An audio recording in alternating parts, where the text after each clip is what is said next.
All right, here's another really quick, easy install.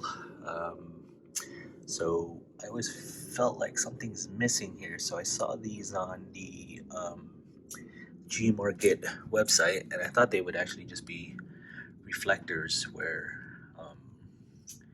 then just a piece of tape. But there's actually a nice little hard backing, so it's easy to align, or I'm hoping it would be.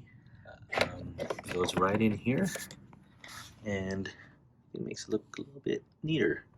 I always felt like something belonged here.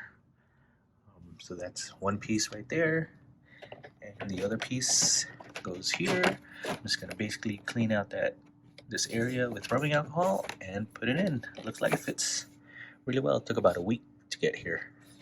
That's about it. All right, I got this one installed. The only thing I would suggest is maybe using something like this to push down as you're putting it in, or else it will be lifted a little bit over here on this side or on the bottom. So I figured just using a tool, something like this, might help as you're putting it in slowly.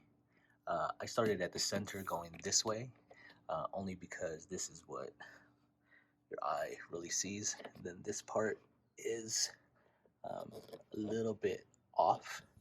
So if you started on this side and you put it on this side, then you have a space over here. So that's the only thing. Uh, Thank you for watching.